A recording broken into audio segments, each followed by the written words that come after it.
तो गाइस मेरा नाम सक्षम डोबरियाल है। ये एनआरएस नॉलेज चैनल है जहाँ पर मैं हमेशा की तरह बातें करता हूँ ड्रग्स के बारे में। हमेशा आपको ड्रग के बारे में कुछ ना कुछ जानकारी देता रहता हूँ। तो आज जिस ड्रग के ऊपर मैं बातें करने जा रहा हूँ उस ड्रग का नाम है पिंक कोकेन या फिर 2CB मॉलिक्यूल। क्या होता है पिंक कोकेन और 2CB मॉलिक्यूल, उसके बारे में हम अच्छे से बात करेंगे। क्या होता है, क्या इतिहास रहा है, कैसे काम करता है, क्या स्ट्रक्चर केमिस्ट्री है, क्या इसके कुछ यूज़ रहे थे, side effect, chemical test, drug interaction और शेड्यूल पे हम ऐसे खत्म कर देते हैं जैसा हमारा एक सीक्वेंस पैटर्न चलता है। तो सीधा बात करते हैं पिंक कोकेन या फिर 2CB ड्रग मॉलिक्यूल के बारे में कि क्या होता है पिंक कोकेन और 2CB मॉलिक्यूल। पिंक कोकेन के बारे में बात करूं या फिर 2CB मॉलिक्यूल ड्रग के बारे में बात करूं तो मैं आपको बता दूं कि ये एक सिंथेटिक मॉलिक्यूल है। सिंथेटिक मतलब लैब में एक डिजाइनर ड्रग मॉलिक्यूल के तौर पे इसको पहले उतारा गया था। 2CB कहो या पिंक कोकेन कहो, बात एक ही होती है। हालांकि ये कोकेन से डिफरेंट होता है। इसका नाम सिर्फ पिंक कोकेन है लेकिन ये कोकेन नहीं होता है, ये कोकेन से डिफरेंट मॉलिक्यूल है। कुछ कैरेक्टरिस्टिक बिल्कुल सिमिलर है, कोकेन जैसे काम करता है वैसे ही, लेकिन ये कोकेन से एक डिफरेंट मॉलिक्यूल है। ठीक है, वो आपका जो पिंक कोकेन रहता है या 2CB भी इसको इसलिए कहते हैं क्योंकि ये जो 2CB है इसका मतलब है कि ये 2C फैमिली, मतलब 2C एक साइकेडेलिक फैमिली ड्रग क्लास है, उसके अंदर ही आता है। इसी के अंदर 2CB के अंदर 2C फैमिली के अंदर आपका ब्रोमो ड्रैगनफ्लाई ड्रग भी आता है और बहुत सारे अलग अलग ड्रग भी आते हैं। ठीक है, 2C क्या होता है उसके बारे में तो मैं आपको अच्छे से बताऊंगा। मैं आपको कहूंगा कि ये जो ड्रग है पिंक कोकेन या फिर 2CB ये एक हेल्यूसिनोजेनिक है, मतलब भ्रम पैदा करता है और साइकेडेलिक क्लास में आता है। शुरुआत में तो एक स्टिमुलेंट की तरह काम करता है लो डोज पे, लेकिन बहुत ही कम डोज में, लेकिन ये एक साइकेडेलिक हेल्यूसिनोजेनिक ड्रग है। सिंपल बात, खत्म बात। ठीक है, इसको ब्लैक मार्केट में, मतलब अगर मैं बात करूं इसको इलीगल स्लैंग टर्म्स जिसे कहते हैं, जो कि इसको गैरकानूनी तौर से इसको बेचा जाता है, वो इसको नेक्सस के तौर पे, नेक्सस नाम के मॉलिक्यूल से बेचा जाता है। और भी इसके बहुत सारे अलग अलग नाम हैं जैसे सेवेंथ हेवन, वीनस, ठीक है, pink cocaine, etcetera etcetera, nexus, और भी बहुत सारे नाम हैं। लेकिन नेक्सस और पिंक कोकेन ये नाम बहुत ज़्यादा फेमस है। हालांकि इसे 2C इस नाम से TUSI या फिर 2C इससे भी करा जाता है। लेकिन अगर मैं केमिकल स्ट्रक्चर से बात करूं जो कि सिमिलरिटी खाता है वो है कि ये 2C फैमिली का साइकेडेलिक ड्रग है। ठीक है, और 2C फैमिली क्या होती है, अब इस पर बिल्कुल इतना वो मत करिए कि क्या होता है, ये मैं आपको आगे इसके स्ट्रक्चर केमिस्ट्री में ही बताता जाऊंगा। ठीक है, ये कोकेन से डिफरेंट इसलिए है क्योंकि कोकेन जो है वो एक डिफरेंट है, वो एक प्लांट से निकलता है जैसे एर्थोजन कोकोआ या ट्रक्सिलेस स्पीशीज वेरी करती हैं। ये एक डिजाइनर ड्रग मॉलिक्यूल है जिसको लैब में बनाया जाता है और ये फेनइथाइलामीन क्लास का ड्रग है जो कि सेम स्ट्रक्चर है, रासायनिक ढांचा है आपका एम्फीटामिन ड्रग एनालॉग्स का। ठीक है, तो अब जरा हम इसके बारे में, जरा हिस्ट्री के बारे में बात करते हैं, फिर आपको मैं एक एक करके चीजें क्लियर करता जाऊंगा क्या है ये। ठीक है, इतनी आपको मैंने चीजें बता दी। अगर मैं बात करूं 2CB ड्रग मॉलिक्यूल के बारे में तो सबसे पहले अलेक्जेंडर शिल्गिन यानी कि एक साइको फार्माकोलॉजिस्ट जो कि साइको एक्टिव ड्रग्स के ऊपर रिसर्च करते थे, बहुत फेमस नाम है अलेक्जेंडर शिल्गिन, उन्होंने इसके ऊपर इस ड्रग को बनाया था, सिंथेसाइज किया था। किससे? 2,5-डाइमिथॉक्सीबेंजाइल एल्डिहाइड से इसको सिंथेसाइज कराया गया था। ठीक है, उसके बाद ये ड्रग मॉलिक्यूल मिला था और ये ड्रग मॉलिक्यूल इनको 1974 के आसपास इन्होंने इसको डिस्कवर किया था, बनाया था।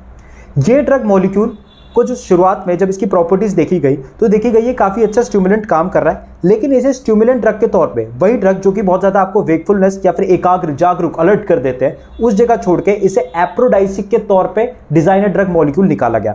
एप्रोडाइसिक वो ड्रग होते हैं जो आपके अंदर काम भावना, सेक्स करने की उत्तेजना को बहुत ज़्यादा बढ़ा देते हैं, सिंपल भाषा में अगर मैं बात करूँ तो। ठीक है, तो साइको एक्टिव कम्युनिटी ने इसको इसलिए एप्रोडाइसिक ड्रग के तौर पे इसको निकाला था। उस टाइम इसको मार्केटेड नेम एरोक्स नाम से करा गया था, और भी 2-3 नाम थे जिसको इसको मार्केटेड एप्रोडाइसिक ड्रग के तौर पे निकाला गया था। मार्केटेड जो इसका ब्रांड नेम था वो एरोक्स नाम के उससे निकाला गया था। एरोक्स के बाद भी 2-3 और नाम है, मुझे अभी याद नहीं आ रहे, लेकिन एरोक्स नाम से ज़्यादा इसको प्रचलित किया गया था। ठीक है, ऐसे करके स्टार्ट हुआ था। जर्मन फार्मास्यूटिकल कंपनी ड्रेटविल कंपनी जो थी उसने क्या करा था, काफ़ी साल बाद इसको मतलब वहाँ पर इस्तेमाल रहा, लेकिन उसने इसको जो अपने एक तौर पे, मतलब ब्रांड नेम्स जो होते हैं, क्योंकि एक बार क्या होता है पेटेंट 20 साल के बाद कोई भी इसको इस्तेमाल कर सकता है परमिशन लेके, तो उन्होंने इसको नेक्सस के नाम से रीब्रांड करके निकाला था जर्मन कंपनी ड्रेटविल कंपनी ने। ठीक है, उसके बाद कहीं ना कहीं ड्रग क्या होने लग गया, बहुत ज़्यादा ही एक तरह से इसका प्रचलन कम होने लग गया। साथ ही इलीगल रेव पार्टीज में बहुत ज़्यादा शुरू होने लग गया।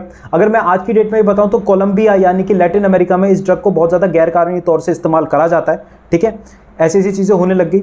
उसके बाद ये जो नेक्सस नाम का ड्रग था धीरे धीरे बहुत ज़्यादा प्रचलित में कम आने लग गया और इलीगल घोषित होना स्टार्ट होने लग गया।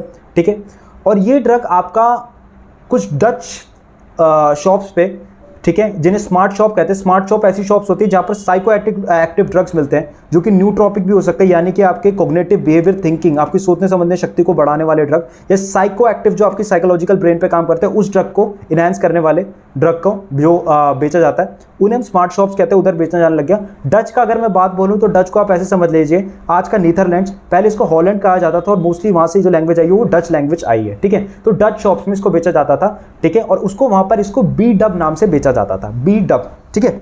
आगे बात कर लेते हैं। यूएस में फिर से पॉपुलराइज होने लग गया, यूएस में बहुत ज़्यादा इसका पॉपुलैरिटी बढ़ने लगी, लेकिन इसका इस्तेमाल रोक दिया गया था एज अ फार्मास्यूटिकल या फिर मेडिसिनल यूज़।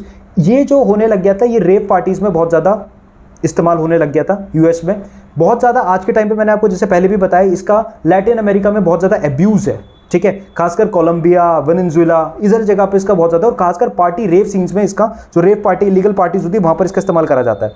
ये वहाँ पर कुछ टाइम तक चला, लेकिन इस ड्रग को क्या करा गया था, इंटरमिक्स कराया गया एमडीएमए के साथ, जिसे मॉली एक्सटेसी भी कहते हैं, मिथाइलिन डाइऑक्सी मेथएम्फेटामिन, जो कि इंटैक्टोजन और इम्पैथोजन ड्रग है।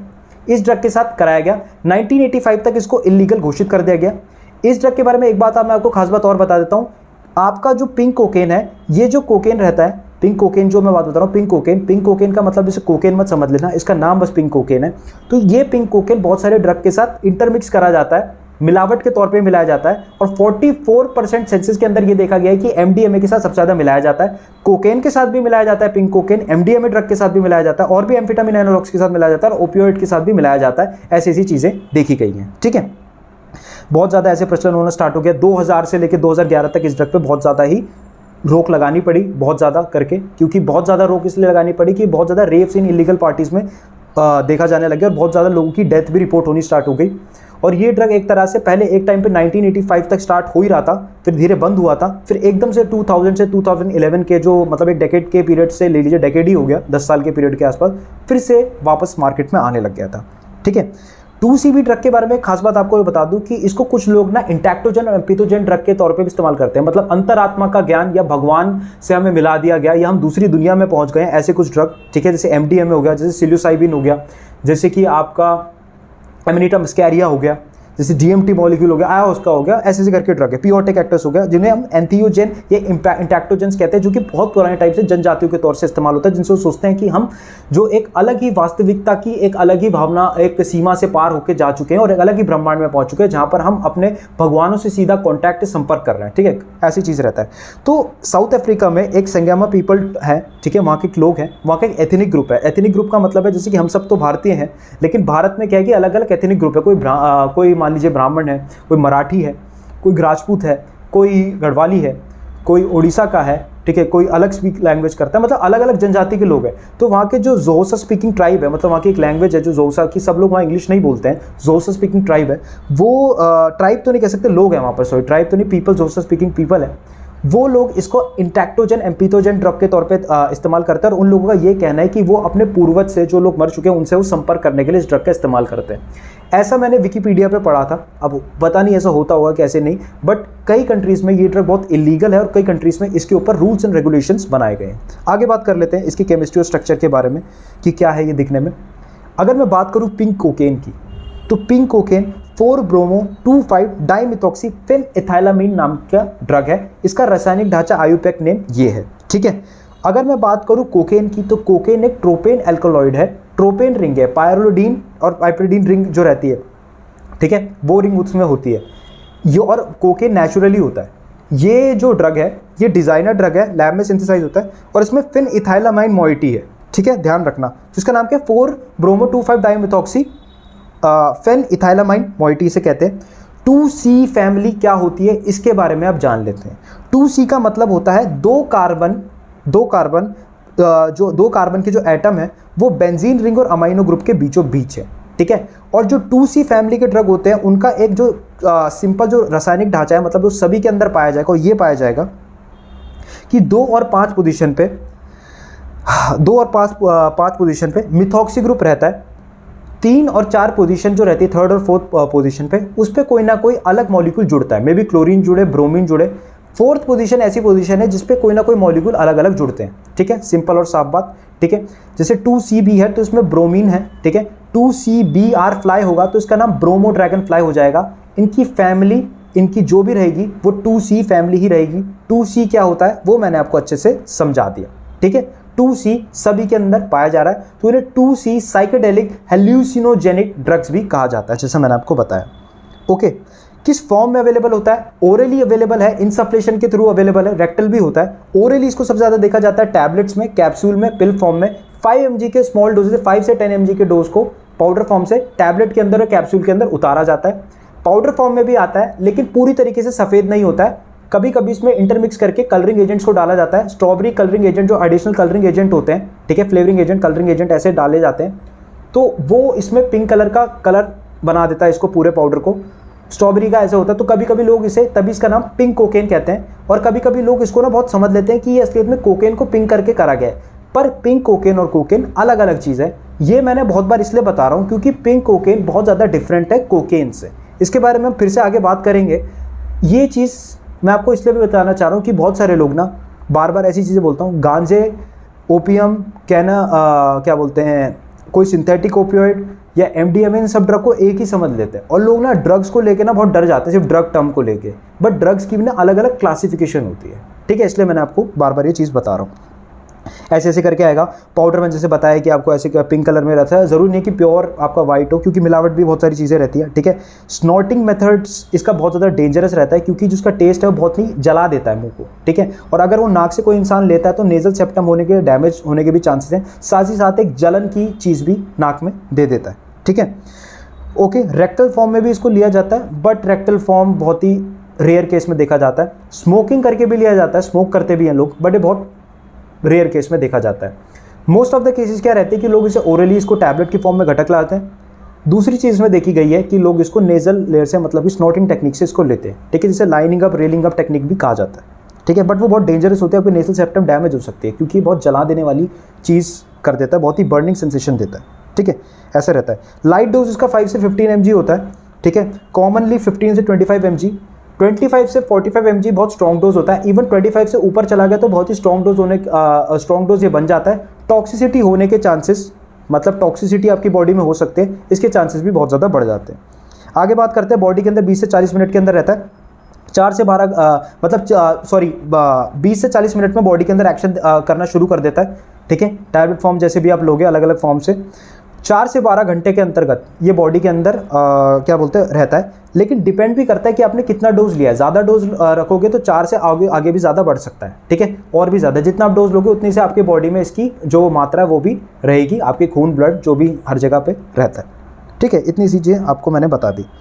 बात कर लेते हैं इसके मैकेनिज्म ऑफ एक्शन की। देखिए, मैकेनिज्म ऑफ एक्शन की बॉडी के अंदर कैसे काम करता है ये फुली अंडरस्टूड नहीं है, अभी बहुत ढंग से इसके ऊपर रिसर्च नहीं है, लेकिन इतना माना जाता है बॉडी के अंदर कुछ न्यूरोट्रांसमीटर होते हैं, जैसे मैंने बताया सेरोटोनिन, हाइपी हार्मोन, नॉरएपिनेफ्रिन, इसकी तादाद को बहुत ज़्यादा बढ़ा देता है। कुछ जगह पे इसका मैकेनिज्म एक्शन ये ले रखा है कि 5-HT2C रिसेप्टर पे जाके काम करता है, उसको एक्टिवेट करता है। कुछ जगह पे लिख रखा है कि इट्स अ पार्शियल एगोनिस्ट काम करता है 5-HT2A रिसेप्टर पे। तो मैं आपको ये कह सकता हूँ, सेरोटोनिन की खपत बढ़ा देना, नॉरएपिनेफ्रिन की खपत बढ़ा देना, डोपामिन की खपत बढ़ाने से इंसान अलर्ट तो हो रहा है, लेकिन इंसान को भ्रम पैदा होने के भी बहुत ज़्यादा चांसेस है। और इसकी जो एफिनिटी है, मतलब ताकत है, वो थोड़ी ज़्यादा है, चाहे पार्शियल एगोनिस्ट हो, ठीक है, चाहे कुछ भी हो, ठीक है, उस बारे में मैंने आपको बता दिया। लेकिन इसका रियल मैकेनिज्म ऑफ एक्शन किसी को नहीं पता है, ठीक है, वो ढंग से अंडरस्टूड नहीं है। ये मैंने अपनी देखा, बहुत जगह पढ़ा, तो मुझे ये सब चीज़ें देखी मैंने। बॉडी के अंदर इसका मेटाबॉलिज्म की बात कर लेते हैं, फिर हम इसके इफेक्ट्स में आएंगे। मेटाबोलाइज होता है बॉडी के अंदर हिपैटोसाइट सेल में, डीएमिनेशन के थ्रू होता है, ऑक्सीडेटिव प्रोसेस से भी हो जाता है, ठीक है। ये बॉडी के अंदर अलग अलग तरह से मेटाबोलाइज होता है। अलग अलग तरीके से मेटाबोलाइज होने का मतलब है कि ह्यूमंस के अंदर डिफरेंट टाइप के मैकेनिज्म से ये मेटाबोलाइट बनाता है। फॉर एग्जांपल, अगर मैं बात करूँ इंसान के बारे में, या फिर कोई खरगोश है या फिर कोई बंदर है, तो उसके अंदर इसका मेटाबोलाइट बनता है 2,4-ब्रोमो 2-हाइड्रोक्सी 5-मेथॉक्सी फिनाइल इथेनॉल, जिसको हम B2HMPE मॉलिक्यूल भी कहते हैं। वैसे अगर इसका ऑक्सीडेटिव और डीएमिनेशन अगर प्रोसेस से देखा जाए तो डिफरेंट होता है। वो अगर मैं बात करूँ इसका ऑक्सीडेशन प्रोसेस है, तो 4-ब्रोमो-2,5-डाइमेथॉक्सी फिनाइल इथेनॉल बनाता है, जिसे BDMP मॉलिक्यूल कहते हैं। दूसरा ये BDMPAA बनाता है, जिसे 4-ब्रोमो-2,5-डाइमेथॉक्सी फिनाइल एसिटिक एसिड कहा जाता है इस मॉलिक्यूल में। लेकिन हर एक जानवर में इसका मेटाबॉलाइट डिफरेंट बनता है। ह्यूमंस का मैंने बता दिया, और आपको ऑक्सीडेटिव और एमिनेशन डीएमिनेशन प्रोसेस से भी आपको इसके मेटाबॉलाइट बना दिए। जो हमारे हिपैटोसाइट, मतलब लिवर के अंदर जो सेल होते हैं, कर्ण होते हैं लिवर के कर्ण, उसमें जाके मेटाबॉलाइट होता है, मेटाबॉलिज्म अपना करता है। इफेक्ट्स क्या होंगे? क्योंकि बॉडी के अंदर नॉरएपिनेफ्रिन बढ़ा रहा है, तो सबसे पहली बात यह है कि हेल्यूसिनेशन होना स्टार्ट होगी, यूफोरिया होना स्टार्ट हो जाएगा, ठीक है। मतलब नॉन एफिनेफ्रिन बढ़ाएगा तो पहले यूफोरिया होना स्टार्ट होगा, फिर सेरोटोनिन पे भी काम कर रहा है तो हेल्यूसिनेशन, भ्रम होगा, कान में अजीब आवाज़ें सुनाई देगी, आंखें बंद करोगे तब भी हेल्यूसिनेशन होगी, आंखों से चीज़ें देखोगे तो वो ऑब्जेक्ट्स भी आपको डिफरेंट टाइप के दिखेंगे, जो चीज़ छोटी और बड़ी लगी, बड़ी चीज़ छोटी लगेगी। साथ उसमें क्या होगा कि आपको ना एक लिक्विड कलरिंग टाइप ऐसा लगेगा कि कलर्स निकल रहे हैं बाहर से, कोई भी चीज़ को अगर आप देखोगे, कोई भी चीज़ को, सामान को देखोगे, और उससे क्या लगेगा आपको ना हिलते हुए दिखना स्टार्ट हो जाएगा कोई ऑब्जेक्ट जो बिल्कुल ही एक स्थिरता पोजीशन पे भी होगा, ठीक है। ऐसी हेल्यूसिनेशन होगी। विजुअल और ऑडिटोरी, मतलब आपकी जो कान की ध्वनि है आपको अजीब अजीब सुनाई देगी, और आपको जो चीज़ें दृश्य दिख रहे हैं वो भी अजीब अजीब आपको दिखेंगे, जो कि रियलिटी से अलग होंगे, ठीक है। आपका परसेप्शन रियलिटी से आप डिटैच होने लग जाओगे, कलर्स आपको डिफरेंटली दिखेगी। मैंने आपको बताया आपका हार्ट रेट इंक्रीज होना स्टार्ट हो जाएगा, एग्रेसिवनेस बढ़ जाएगी, बॉडी के अंदर हाइपोथर्मिया, ओवर हीटिंग होना स्टार्ट हो जाएगी, आपको जेटरिंग होना स्टार्ट हो जाएगी, मतलब ट्रेमर होने स्टार्ट हो जाएंगे, और पूरी बॉडी आपकी शेक करना स्टार्ट करने लग जाएगी, आपके हाथ पैर कांपने लग जाएंगे। नोजिया होने के चांसेस है, मतलब उल्टी जैसा मन, या फिर उल्टी आपको आने लगी, आपके पेट में गैस बढ़ जाएगी, हाइपर एसिडिटी हो जाएगी, जॉ क्लेंचिंग होगा, आप अपने दांत को घिसना स्टार्ट कर दोगे, ठीक है, ब्रुक्सिज्म होना स्टार्ट हो जाएगा, दांत काटना।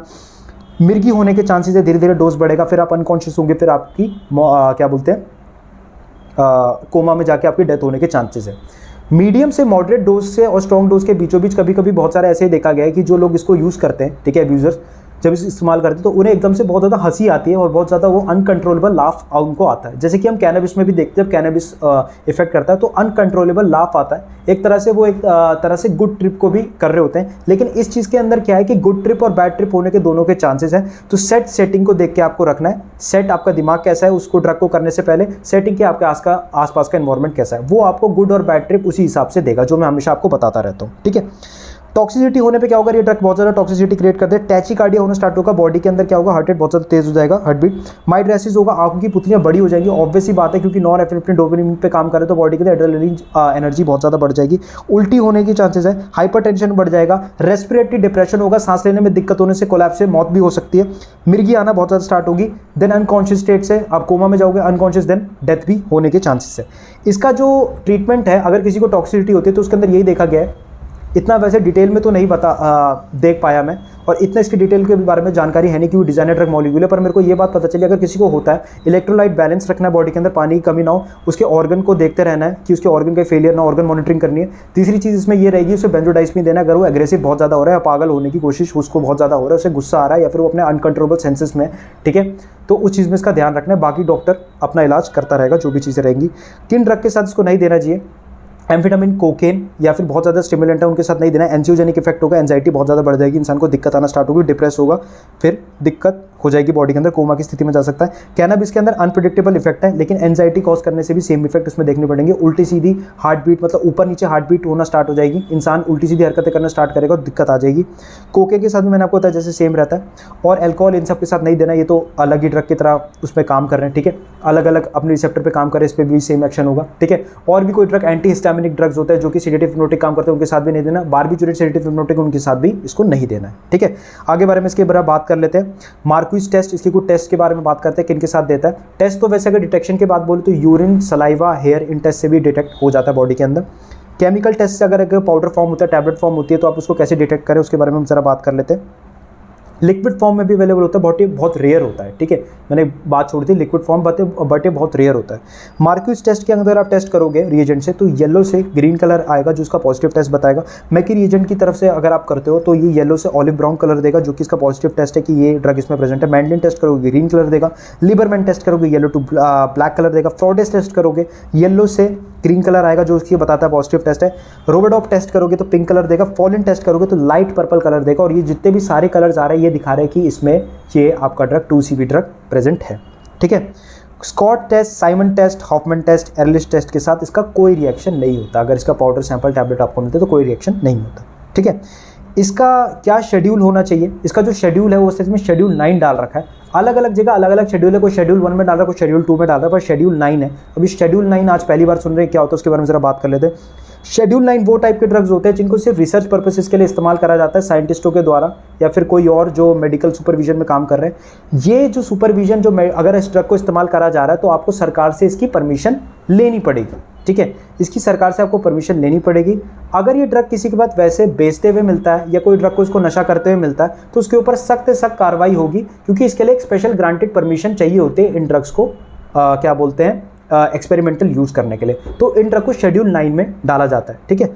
ओके, अब कुछ और इसके बारे में अन्य बातें कर लेते हैं। देखिए कोकेन और पिंक कोकेन में सिमिलैरिटी क्या है कि समान अंतर चीज़ें क्या है। दोनों ड्रग स्टिमुलेंट ड्रग है, दोनों ड्रग की प्रॉपर्टीज़ बिल्कुल सेम है, दोनों ड्रग एक तरह से हर फॉर्म में जैसे अवेलेबल होता है वैसे ही सेम फॉर्म में अवेलेबल है, तो लगभग सेम ही है, सेम ही एक्शन होता है लगभग, ठीक है। इनके अंदर अंतर क्या है? अंतर ये है कि इसके अंदर जो रासायनिक ढांचा है पिंक कोकेन के अंदर फेनिथाइलामाइन मोइटी का, जो एम्फीटामिन से ज़्यादा खास खाता है और जो कि सेरोटोनिन रिसेप्टर को ज़्यादा टारगेट अच्छे से करता है, ठीक है।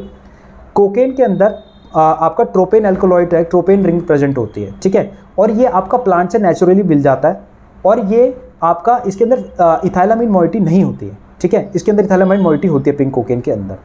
कोकेन आपका प्लांट से निकलता है, एर्थ्रोजालिन की स्पीशीज से। ये आपका डिजाइनर ड्रग है, लैब में भी सिंथेसाइज हो जाता है, ठीक है, वो लैब में सिंथेसाइज नहीं होता है, ठीक है।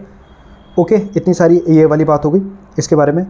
मैं आपको कुछ इसके फैक्ट्स ये बता देता हूँ। इस ड्रग के साथ ना बहुत ज़्यादा मिलावट करी जाती है और भी ड्रग के साथ, जैसे किसी MDMA ड्रग के साथ पिंक कोकेन मिला दिया या कोकेन के साथ मिला गया, तो फिर 1 और 1 11 नहीं, 1 और 1 111 वाला इफेक्ट दे देंगे और इंसान की ना बहुत ओवरडोज होने के चांसेस से मौत भी हो जाती है। सबसे ज़्यादा इसको मॉली एक्सटेसी MDMA ड्रग के साथ मिलाया जाता है, ठीक है। इतनी बातें मैंने आपको बता दी। और भी ड्रग के साथ इसको इंटरमिक्स करा जाता है, ओपियोइड्स हो गए और भी बहुत सारे ड्रग रहते हैं, लेकिन MDMA ड्रग के साथ इसको बहुत ज़्यादा मिक्स करा जाता है। ये बहुत ज़्यादा प्रचलित रेव पार्टीज़ में है, कोलंबियन रेव पार्टीज़ जो होती हैं, ठीक है, कोलंबिया लैटिन अमेरिका में बहुत ज़्यादा प्रचलित है, ठीक है। साउथ अमेरिका के अगर मैं बोलूँ और थोड़ा नॉर्थ की तरफ आ जाए तो उधर की जगह पे बहुत ज़्यादा फेमस है, ठीक है।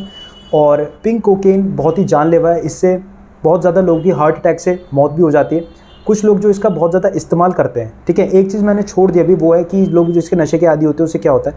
देखो, जो लोग इसके नशे के आदी होते हैं उसमें फिजिकल और साइकोलॉजिकल डिपेंडेंस दोनों होती है। नहीं मिलेगा तो हाथ पैर काँपेंगे, पेट खराब होगा, स्वेटिंग होगी बेफालतू में, चिड़चिड़ापन रहेगा।